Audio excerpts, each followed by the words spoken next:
This is Garis book readings of my 2 published paper books. This is chapter 2, entitled Countries, Pros and Cons, from my second book, Multis and Monos, what the multicultured can teach the monocultured towards the creation of a global state. This is the 17th part of a very long chapter, and the final part of this chapter, entitled I, section I, for India. Continuing straight on.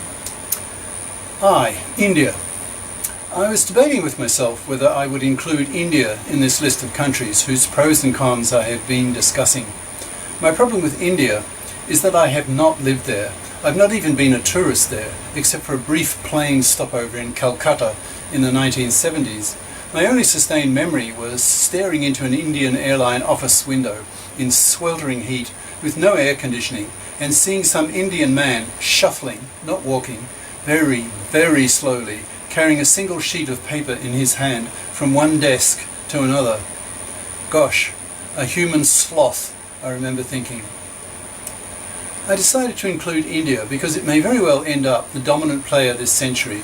It already has nearly 1.2 billion people and a population growth rate that will cause its population size to surpass that of China before 2020. Since India also now has a very healthy economic growth rate of about 6 to 7% a year, if it can be sustained, then it too will certainly be a player in the 21st century.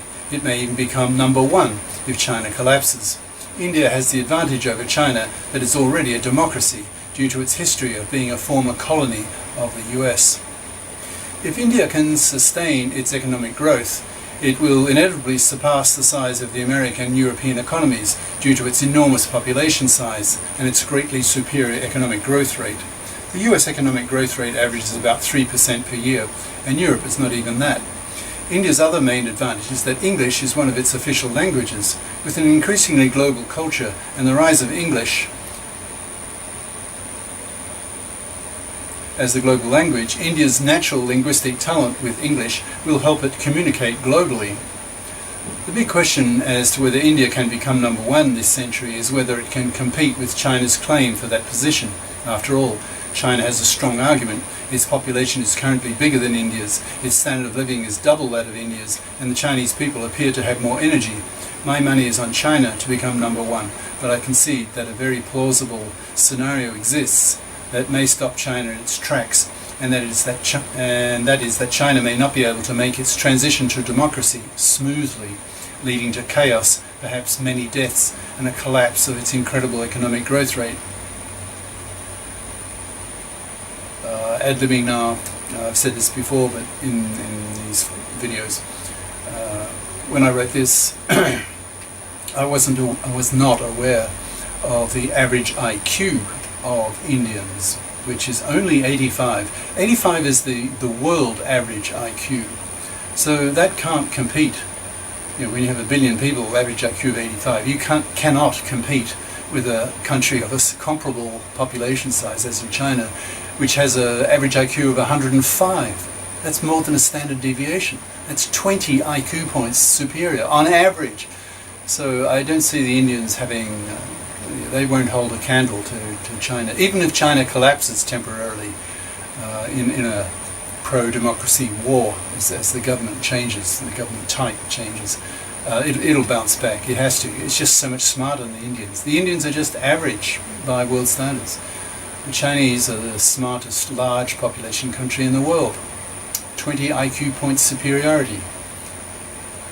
There's a string of cities in the east and southeast coastal regions of China which will be reaching American standards of living in PPP, purchasing power parity terms, in about a decade.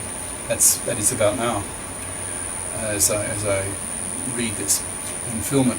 It's inconceivable for me to imagine how millions of people in these major cities, for example Guangzhou, Shanghai, Hangzhou, Beijing, Xiamen, where I live, Shenzhen, etc., can tolerate living in a political situation where they don't have freedom of speech and the usual democratic institutions. All it will take in a decade or so is for one of these cities to declare itself a democratic city, and the others will very probably quickly follow suit, as happened in 1911 when Sun Yat-sen declared Guangzhou to be a republican city free of the Qing dynasty. As stated frequently in this book, my estimate is that China will make its democratic transition in 10 to 15 years from the time of writing. That is around 2020 or earlier. See Figure 1, Chapter 3. Even if the transition to democracy is not smooth, the energy level of the Chinese means that they could still bounce back after the chaos and be number one again. So probably India will have to settle for being number two, or perhaps number three, with Europe as number two. Europe continues to grow in population size. If Russia joins the EU, as well as the Northern African countries, then the EU, or whatever its new name becomes, will become a major player. If North America joins the EU to form the Atlantic Union, then it may become number one. Europe and America are already the two richest blocs of nations in the world, but their downsides are their sluggish growth rates and lower energy levels. Americans and Europeans are fat and getting fatter. Predicting the rankings of these major players 50 years from now is difficult, but if forced to, I would say China first, India second, the EU third, and North America fourth. Since 50 years is a long time, it's probable that some of these institutions will have changed out of all recognition. It's not certain that we will have a global state within half a century, so the big countries like China and India will probably still be around and exerting their enormous influence on the world.